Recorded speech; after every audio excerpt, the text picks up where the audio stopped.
Hey guys, Cam here from today's iPhone.com, and I thought I'd bring you a brief first looks and a review of the new Disney game which landed on the App Store today. It's 99 cents or 69 pence if you're in the UK. It's called Disney's Toy Story Smash It. What you need to do essentially is think Angry Birds but 3D, replace the birds with Buzz Lightyear, replace the green pigs with green aliens, and you're pretty much there. The reason I love this game so much, there's no in-app purchases, so I can just leave it with my kids and they can play it, but also I love Toy Story. I've got all the movies. I've got Pixar on video. I've got Pixar short films from before Toy Story on a DVD. I mean, I love Toy Story. I just do, and I think the characters in the game obviously have got a nostalgic thing about them, because obviously I was brought up watching Toy Story when I was really young, so I get to educate my kids with the same knowledge. And now essentially the aim of the game, as with Angry Birds, is that you pull back to let go of the ball. It's the yellow Pixar ball that you see in one of the earliest Pixar movies, Luxo Jr., the one with the lamps, and he squashes the ball, and basically that ball, Buzz Lightyear throws it at some blocks and knocks them down, and as you progress you unlock more potential abilities, so you basically more projectiles, so you can have there's a ball, or there's this kind of Buzz Lightyear-y missile thing with propeller on the back that you can just let fly.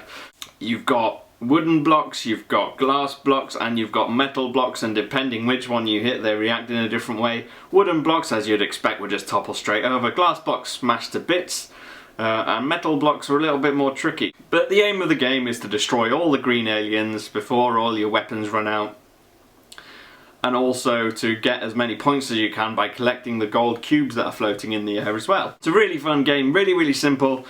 And you can tell who it's aimed at. I mean, I know it's not aimed at me, but that doesn't mean I'm not going to enjoy playing it anyway. But if you're looking through the settings of the game, you can see that it's so simple. There's icons, it's like music on or off.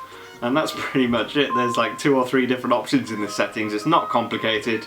Very easy to use, and once you've shown your kid how to use it once or twice, then they can do it pretty much easily straight away. So in the game, it's obviously made to be easy to play relatively. It's got like a target aim thing with a tracker that shows you the trajectory, but that's not to say it's not challenging sometimes, because the way the blocks are laid out, you have to move Buzz Lightyear, because you can actually, he's not stuck in one place like you'd get with an Angry Bird. You can move him along. He runs up like rulers and books and stuff, and you kind of get this 180-degree pan where he runs around and try and get the optimal angle to try and get all the aliens down as quickly as possible. Now, obviously with this being the first version of the game, I'm not sure if the developers are thinking of releasing updates like Angry Birds gets. So to talk about whether it's value for money or not is a little bit too soon, because there could be an update in a couple of months' time and you get more levels. But as it is, there aren't 100 million levels on there. There's a few, and they're all fun to play.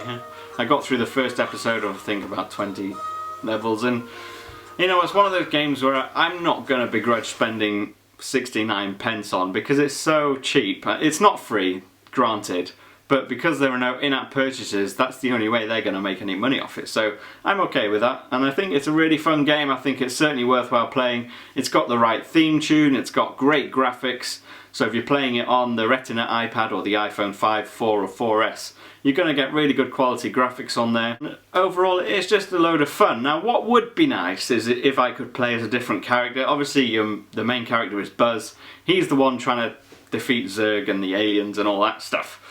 But one of the first things, my daughter's really good at reviewing games, and she was like, I want to play as Jessie, or I want to play, and my little boy wanted to play as Woody, and I was like, well, you can't, because you can only play as Buzz. So that would be something worth considering, Disney, if you're listening. Please let us play as different characters. Don't just let us be Buzz Lightyear, unless I haven't got far enough in the game to unlock other characters. But from what I can see, it's just Buzz Lightyear. So maybe in future updates that'll be an option, but that's the only thing I found frustrating. Out of 10, if I was to give this a rating, certainly an 8. It's definitely worthy of an 8. 9, pushing it a bit too far, and 7's not generous enough. So It's a fantastic game. You're not going to regret. If you like Toy Story, you're going to like this game. It's great fun. Go download it if you like. If you want to ask me any questions at all about this game or any other apps or about anything in general, please feel free. I'm on Twitter at @TIP_cam, and I will see you again soon. Ciao.